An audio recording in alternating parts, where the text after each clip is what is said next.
up, guys, and welcome back to another amazing episode of the BnG podcast, episode 55. So as I told you guys in our last episode, right before the schedule release, that we're going to be touching base from the NFL schedule release. So to give you a timestamp as we do for every episode, today is Sunday, May 15th, and it's about 8 o'clock p.m. So the schedule was actually released on Thursday, and the reason that we didn't want to delve right in and hop into the schedule, because we're going to do a record prediction as well. And if you guys can remember, if you guys have been BnG fans for a while, you guys can remember that we did this last year, and we had some rather ambitious sights for the Washington football team as they were in the moment last year. So the reason that we didn't rush into it and give you guys some instant reaction and things like that is honestly we didn't want to sound crazy.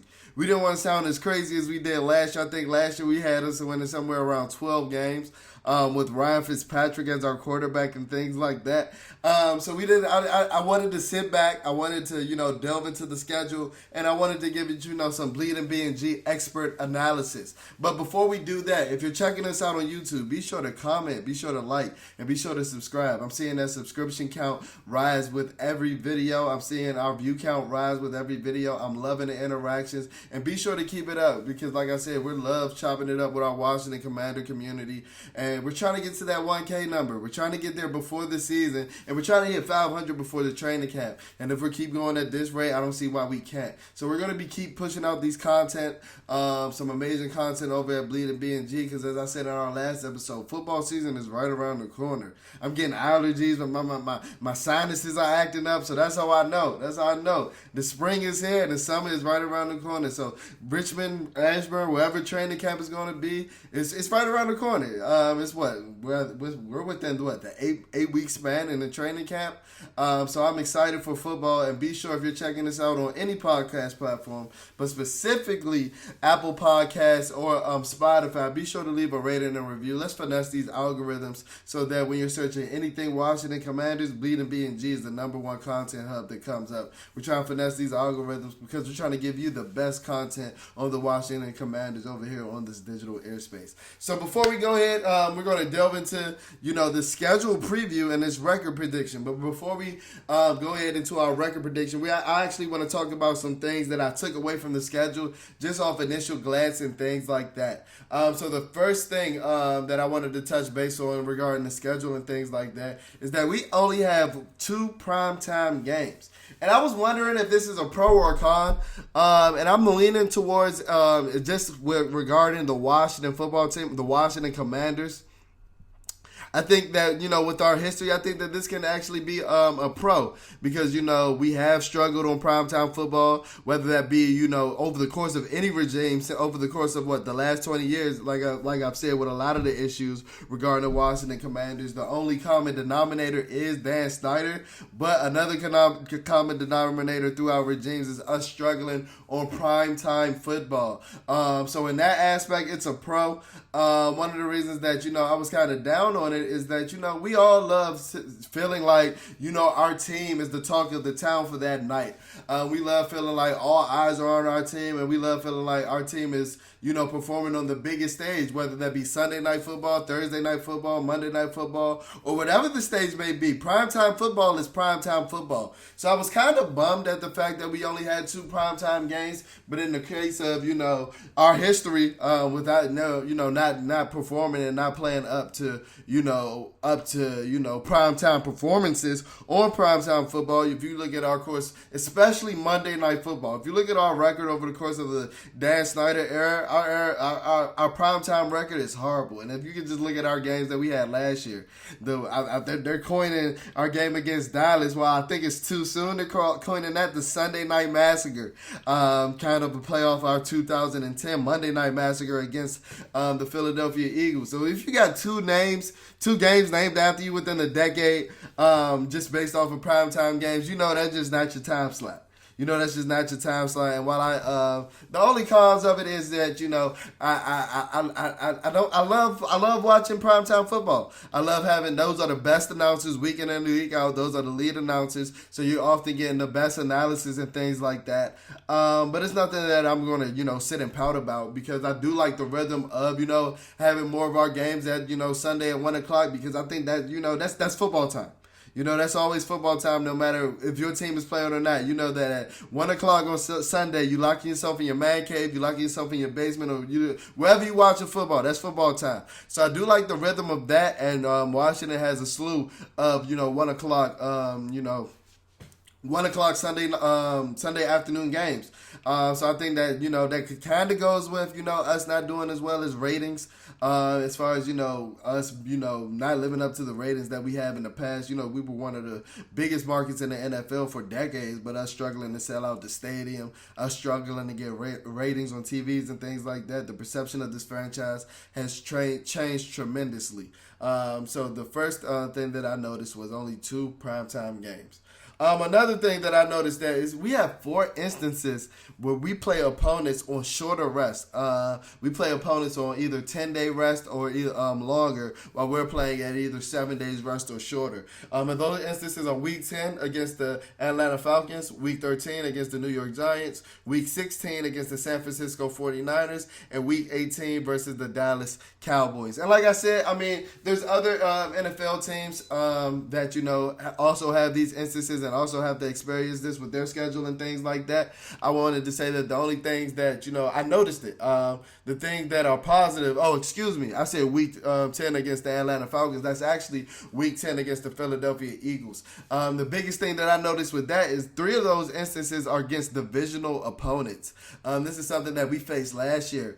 Coming off the short week with the COVID against the Philadelphia Eagles, and on that Tuesday night game, I believe we played them on, and then going around with the quick turnaround and playing the Dallas Cowboys on Sunday night. That was against the divisional round robin, as Coach Rivera liked to coin that run last year, and that hurt us. Not only the COVID, but us playing on 5 days rest. We were switching out bodies and things like that. So I know other teams have to go through it, so I don't want to harp on it too much. But, it is something to talk about. Rested teams, that is a factor in the game. And that's just something that I noticed. So there are 4 instances where we play opponents on at least 10 days rest, while we be facing 7 days rest, normal rest times and things like that. The third thing that I wanted to mention before we actually got into our record prediction is that we actually have the late bye week. The latest bye week possible for the NFL is actually a week 14 bye. And I was teetering on whether I liked it or not, looking at the schedule initially and delving into the schedule initially. And honestly, I do, because if I think that, if this team is going to perform like we want them to be and what we think they're going to be, I honestly think they're going to be a good team this year. And you're going to see that with our record prediction, not to let the cat out of the bag too much. But if the team is expected to be good or do as good as I expect them to be, that week 14 bye is going to be helping them prepare for a late run and a playoff push, where rest is essential in getting your players healthy towards the end of the season, because health is one of the biggest factors in the playoffs. It's not only the best team, but it's the healthiest team come January and February. So that late bye can help, but the biggest thing is getting there. You do have 14 weeks. You do have 13 weeks before that prior where you have to stay healthy. But even if you have players that get injured earlier in the season, having that late bye, having those 2 weeks to recover when you pass the PUP list and things like that, that buys you extra time to recover and get ready for that playoff push. So the late bye, while it was something I was teetering on, I'm coming over towards the edge, towards the side of, I like it. I'm an advocate for the late bye. And this is something that we're not used to. If we're being honest, we've been having a lot of close to early or midweek buys, so it was bound to happen to us. And this is the year that it happened. We have the latest bye possible. It's given out by the NFL, which is a week 14 bye. All right, so it's time. I guess this is our second annual record prediction. As I said before, I didn't want to delve into it on Thursday because we were wilding last year. We were wilding last year. I think I had us winning somewhere like 12 games with Ryan Fitzpatrick as our quarterback. Like, be real, Jalen. Like, come on. We were wilding last year, and I did it the night of the schedule release. I think I have a video. I'll try to pull it up on our social medias and things like that, where I said that I think I was quoted saying that we were spanking Philly. I said that we were sweeping them, and the exact opposite happened. So I didn't want to be brash. I didn't want to be as brash. I have matured. It has been a whole 365 days. So I didn't want to be as brash as I was last year, talking about, our record prediction and things like that. But I do believe that we have a better team going into this season, and we have an easier schedule. There was a graphic that the NFL actually posted on their homepage saying that us and the Dallas Cowboys have the easiest schedules in the NFL compared to the Los Angeles Rams having the hardest one. And I think that that's somewhat confusing, being that we are the third place division, the third place in the division, and the Dallas Cowboys are the first ranked. So they play the first ranked schedule. I know that we play similar opponents, and I believe that AFC South and the NFC North. So I know we have about 8 of the same opponents, but that means that that our unlike opponents, the opponents that we don't share amongst each other, that means that they have, equal winning percentages and things like that. So us and the Dallas Cowboys, I don't know who Jerry is tipping over there to have a first place schedule. And I know a lot of that has to do with us being in the NFC East and, NFC least, may I call it, and us being up on a bunch of bums, us being each other, us being the bums in the NFC least. I know that has a lot to do with the schedule, but I don't know who Jerry tipping over in the NFL offices. I've always felt like that Jerry Jones is a de facto commissioner, and he just seems to prove it time in and time out, whether that be the phantom penalties against the Chargers last year, to them having a first place schedule in the NFC East and playing the, schedule with the worst winning percentage, or the weakest schedule in the NFL, along with the Commanders. So that was another observation that I wanted to delve into before we got into this record prediction. And it's time for our 2022 record prediction. So in week 1, we go off. The Jacksonville Jaguars actually come here. A 1 o'clock start. So we start our season off against the Jacksonville Jaguars. And guess what? 1-0. I told you, I promise I'm trying not to be brash, but I'm just being honest. If this team is as good as I expect them to be, and a lot of it falls on Carson Wentz, but I think we have a very talented roster around them. You got to beat the Jacksonville Jaguars. And it's a lot of storylines going into this game. Who knows if Trevor Lawrence is coming out to be, the GOAT prospect that we expected him to be. I know he had a rocky rookie season, but pairing him with Doug Peterson, who's, worked fairly well with quarterbacks and things like that, he could come out guns a-blazing like Justin Herbert did last year on us. But I doubt it.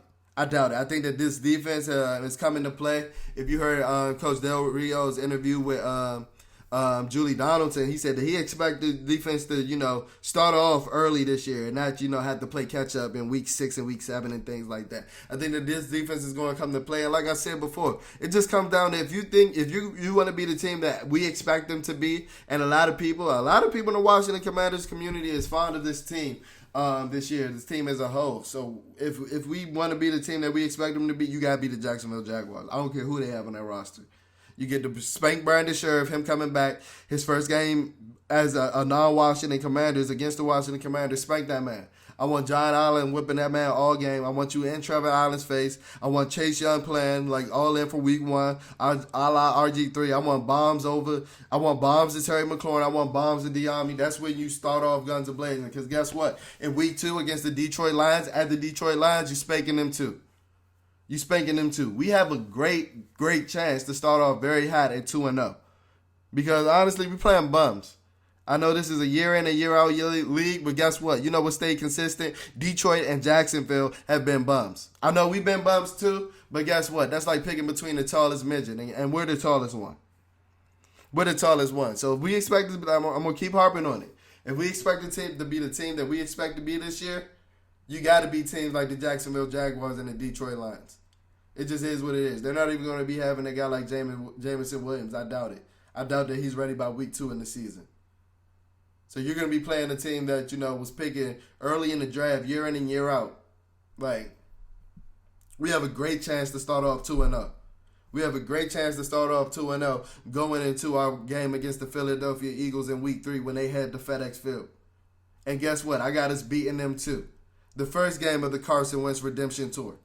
He's shutting up all the haters. I love that this game is at Washington first. I love that he gets a piece of the Eagles at Washington first with that hometown cooking. Because guess what? I'm going to be in the stands. I'm going to be in the stands backing Carson no matter how I feel about him. I'm going to be in the stands backing him. Because once the season starts, that's my quarterback. That's my quarterback. That's my a la T.O. And I love that you backing. I'm going to have Carson's back that week. And I expect all 52 men on that roster to have his back that week. And that's why I expect him to win. Carson is amazing against the NFC East, despite what I think about him as a quarterback. And I expect him to outplay Jalen Hurts in FedEx Field. I expect it to be loud. I expect us to be supporting him. And I expect us to be starting off 3-0. And if that is the case, look forward to an energetic DMV area. Because as I've always said, the DMV is better when the Washington Redskins Commanders football team, or whatever you want to call them, is doing good. And I can't really attest to that because I haven't seen an 11-win season, but I remember how the 2012 year was. I remember that 6-week span where we won 6 in a row. And if I can feel that again, life was better. Life was better around the DMV. So if we get that 3-0 start, head into Dallas in Week 4, and guess what? I got us getting the dub against Dallas, starting off at 4-0. Because I think that Dallas has a lot of regression this year. And while I think that they're not going to be bad necessarily, I think that they're going to take a lot of time to warm up. A lot of getting used to, because they've lost a lot of guys. Randy Gregory, Amari Cooper, La'el Collins. They lost a lot of guys that have made an impact on that offense. Michael Gallup isn't expected to be there by Week 4. And while I expect Dallas to have a late push, I don't expect them to be bad by any means. I think that this division is up to the Washington Commanders and the Philadelphia Eagles at this point, unless I see some major roster changes happening before the season. So starting off 4-0, whipping Dallas early in the season, a la 2005. And guess what? At that point, 4-0, you're going to see our names all up and high in the power rankings. All up in the videos, all up in ESPN segments, all up in the highlights. We'll sign to the Washington Commanders. Because at 4-0, and I promise y'all I'm not delusional. I'm giving this a lot of Bleeding BnG's, expert analysis before I gave you guys this information that I'm giving you. But I do expect us to go 4-0. Like I told you guys last week, I think that we have a philosophy for this offense. And how many offenses in the NFL, poise 4 receivers that run sub 4.45s? And no matter what I think about Carson Wentz, this is a guy that can throw the ball a country mile. His deep ball is one of the best things about him, and his fact that he can extend the play. So I feel like we're going to catch a lot of guys by surprise, and I don't think there's a lot of 4 DB sets that can check these guys. I think De'Ami Brown is poised for a breakout year. And I think we're going to start 4-0. But then in Week 5, the big bad Tennessee Titans come up and give us our first L of the season. So we're at 4-0 at the Week 5 point. And honestly, I just think that, we never really have success against Tennessee. We never really do. We can play our hearts out like we did in the 2018 season and play an amazing game, and guess what? We still lose. Whether that be Ryan Tannehill at quarterback at that point, I doubt it's Malik Willis, but they still have that big bad man Derrick Henry in the backfield. And I don't know. Tennessee had Carson Wentz's number last year. 2 of his worst games was against the Tennessee Titans as a member of the Indianapolis Colts last year. One of the worst highlights of the season was the lollipop end zone throw that he threw to Kevin Byard interception. So he sees ghosts when he plays Tennessee as well. So he has just a history with our quarterback, history with our franchise, because nothing never really goes well, like I said, when we play Tennessee. We can play our hearts out and still lose. So that's our first loss of the season, starting out at 4-1 after Week 5 loss against the Tennessee Titans. In Week 6, though, we regrouped in one of our, primetime games. I believe this is Thursday Night Football. We spanked the Chicago Bears. Because who do the Chicago Bears have? This is a team that's relying on Velus Jones to be their wide receiver one. He wasn't even a wide receiver one in college, bro. They're doing Justin Fields so dirty. And if this defense, I'm waiting for this defense to live up to the expectation it's had for what, 24 months now? 2 years? And if they finally live up to the hype, they should be giving Justin Fields fits that game. Because who do the Bears have, bro? Who do they have? I'm going to keep harping on this point. If this team is going to be the team that I expect them to be, they have to beat the likes of the Jacksonville Jaguars, the Detroit Lions, and the Chicago Bears.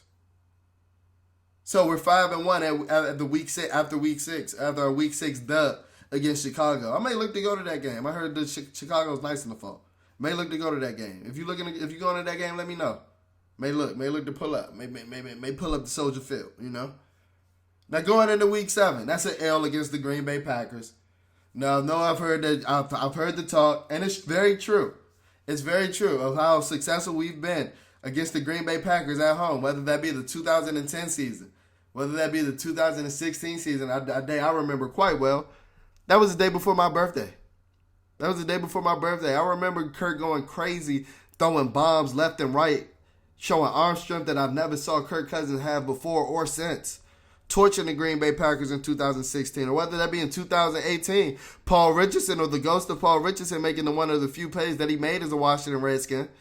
We've had success against the Green Bay Packers, but I doubt it this year. I think that they got Aaron Rodgers on a mission. And I think that they're going to be really good this year.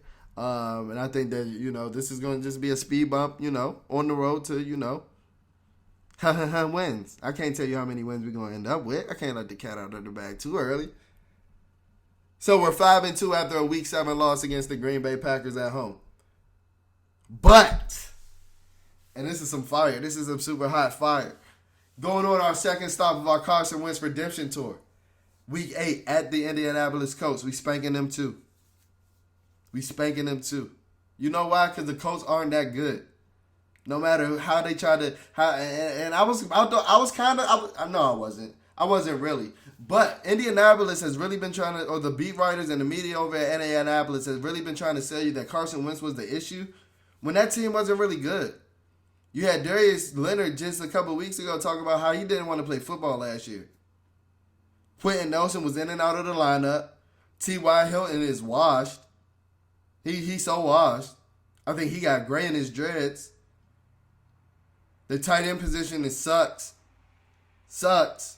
Don't tell me Mo Alley Cox is good. He's not. Average at best. Jack Doyle just retired, so he was on his last legs last year. They're not that good. And then you pair him with a statue Matt Ryan, who I think may be a little bit better than Carson Wentz, but I think we're a better team. And if you can contain Jonathan Taylor, which we've done pretty good, minus unless we play the Philadelphia Eagles. We've been pretty good against the run. If you can contain Jonathan Taylor, I don't see a reason why you can't win that game. So after week 8, a dub against the Indianapolis Colts, we 6-2. But then it gets a little dicey.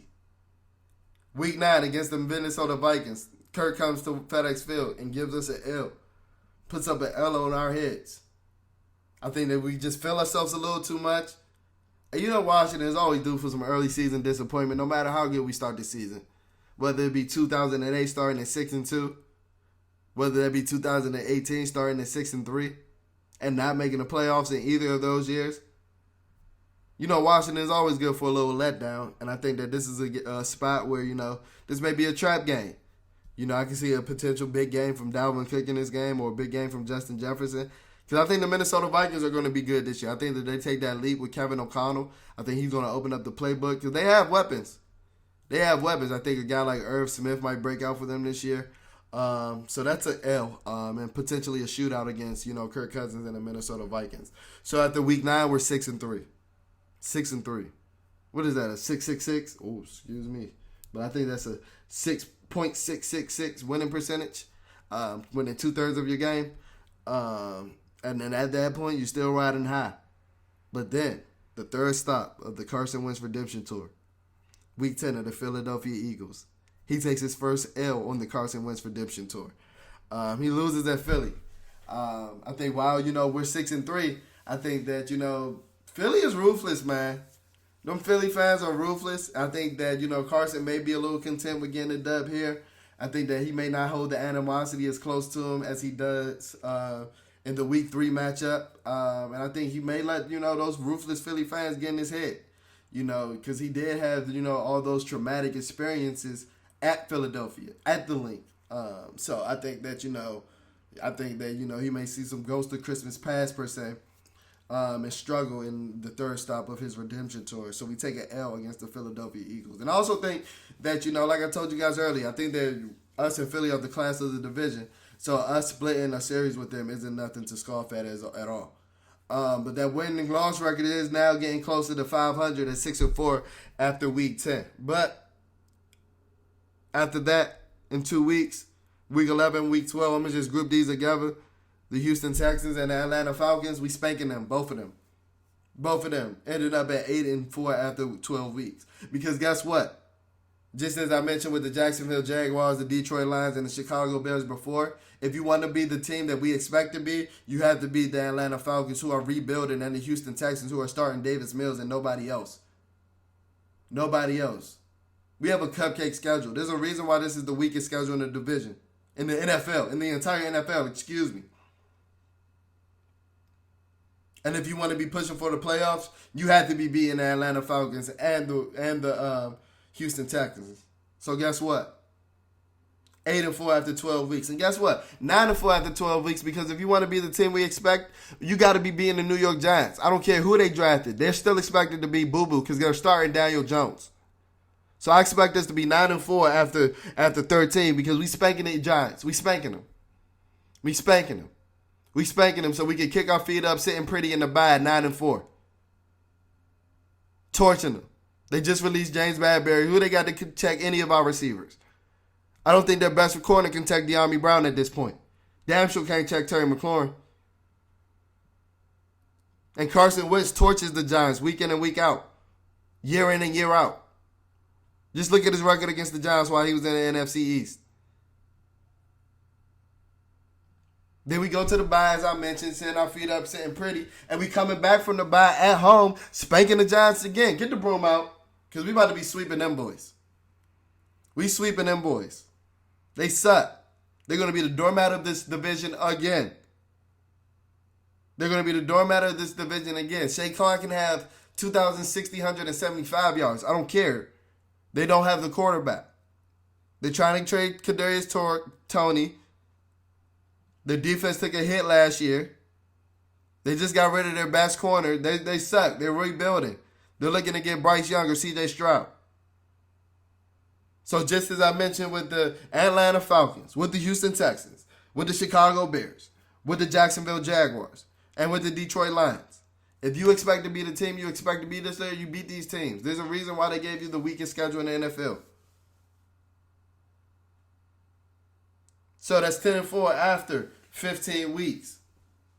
Then we get into the nitty-gritty of the schedule, heading into December.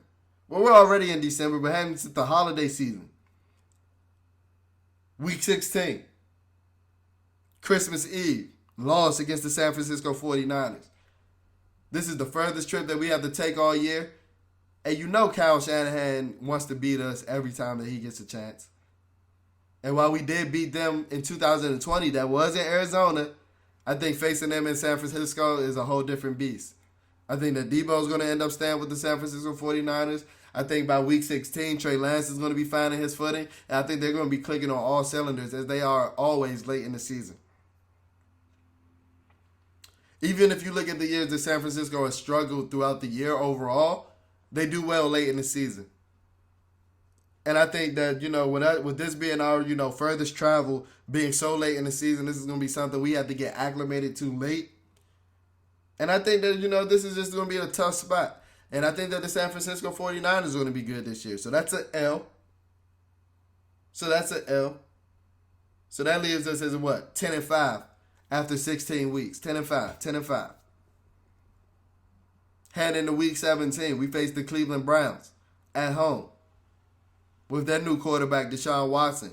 I was kind of hoping we got them early in the season. I know Deshaun faces or potentially faces suspension and things like that. While I doubt that it's going to be season long, if you're playing him in week 17, he's going to be there. He's going to be there. And you know how we are with mobile quarterbacks. So I think that's going to be an L. I think that the Cleveland Browns are going to be good this year. I think that rushing game is going to be, as consistent as it always is. But pairing it with an elite talent like Deshaun Watson, I think that Cleveland's going to be really good this year. And I think at that week 17 point, I think they're going to be clicking on all cylinders. And I think that's going to be a game they need in that tough AFC North. With the likes of the Bengals, with the likes of them and the Ravens, and the Steelers, who are never anything to be scoffed at. I think they're going to be playing hard, and I think that's going to be a loss for Washington.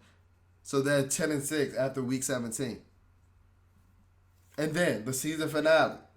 As I mentioned to you guys before, I think that we're going to be pushing for the playoff push, and seeding matters at this point. It's not just adding, the 17th game, but, having only the 1 seed clinch a first round bye. I think that was a rule change last year. I think that was the first year that was implemented. You saw more teams not rest the starters in the season finale and things like that. And I told you, I think that us and Philly are the class of the division. So I think that Dallas isn't going to be having anything to play for, and I think that we're going to be spanking them in the season finale to bring out the brooms for them and sweep Dallas. Sweep Dallas just like it's 2020, partying like it's 2020, and returning the favor from 2021. And the reason is, like I just mentioned, I don't think they're going to have much to play for. I don't think they're going to be in the playoff position. I think that their hopes are going to fizzle out as they play Philly a couple weeks before that. And I think that the two best teams in the NFC East at this point are the Philadelphia Eagles and the Washington Commanders, with us being the class of the division. And as I mentioned, Carson Wentz's record against the NFC East isn't anything to scoff at. By any means. So that leaves us with an 11-6 record, what I believe leaves us with a good chance of making the playoffs. And a 5-1 record against the NFC East. One thing that stood out after I did my record prediction and I delved into it a little bit is that Carson Wentz went 2-1 on his redemption tour. His 2 games against the Philadelphia Eagles and his game against the Indianapolis Colts. Which I love that. I love that for Carson. So maybe he can get his psyche right. Because I think that confidence is the biggest issue for Carson. Confidence is the biggest issue for Carson. And if he can get that right early in the season with a 4-0 run like I'm projecting or like I am predicting, I think that he can ride that horse throughout the entire season like he did in 2017. While I don't think he's the same player, I think he can be put in that same type of position because I think this is the best overall roster that he's ever had, including that Eagles Super Bowl roster. A lot of the reason they went so deep and did so well in the regular season is because of his extraordinary quarterback play. We don't even need him to play that well. I'll take the 2019 Carson Wentz, and I think that we can win 11 games. The last trend that I want to point out, and I've mentioned this so many times throughout this season, throughout this, breakdown, throughout this outlook, is that since Coach Rivera has been here, we won 7 games last year, even though I was hard, and nobody wants to, look at it, moral victories don't count and things like that. We won 7 games with Taylor Heineke in a first place schedule last year, right? So that means that we were beating teams that we supposed to beat, and that's a trend that I've seen follow Ron since he's been here, Coach Rivera. And I think that's a trend that's gonna, uphold and be consistent and stay the same throughout the 2022 season. So that's it for our record prediction. That's it for another episode of the BnG podcast. I have us going 11-6 in the 2022 season, and at that point you in the playoffs, and then everything goes at that point. All you gotta do is win and get in, because once you win, who knows what happens at that point. You see that Robert Griffin just mentioned us as a surprise Super Bowl contender, and while I didn't agree with a lot of the premise of his statement, as he mentioned, all you gotta do is get in, and I think 11-6 gets you in there. And at that point, the gloves are off. May the best man win at that point. So that'll do it for this episode of the BnG podcast. If you love this episode, be sure to follow us on our social media pages. Our Instagram, we're going to tag these on our YouTube video. It's at BleedingBNG. That's BleedingBNG. BNG. Our Twitter, it's at BleedingBNG. BleedingBNG. BnG. So there's only one G in our Twitter handle. Be sure to check us out. We love chopping it up with our Washington Commander community over there on Twitter. We post content daily over there on our Instagram pages. We try to post as much content as we can get out to you because we love chopping it up over there as well. And like I said before, if you're following us on YouTube or if you're checking us out on YouTube, be sure to comment, like, and subscribe. We're loving the interactions that we're doing with this Washington Commander family. We love what we do. And, your support makes us want to do it even more. So keep supporting the channel, and we appreciate all the support that you guys have shown so far. Be sure to be on the lookout for episode 56 of the BnG podcast, and I'll check in on you guys later. Peace.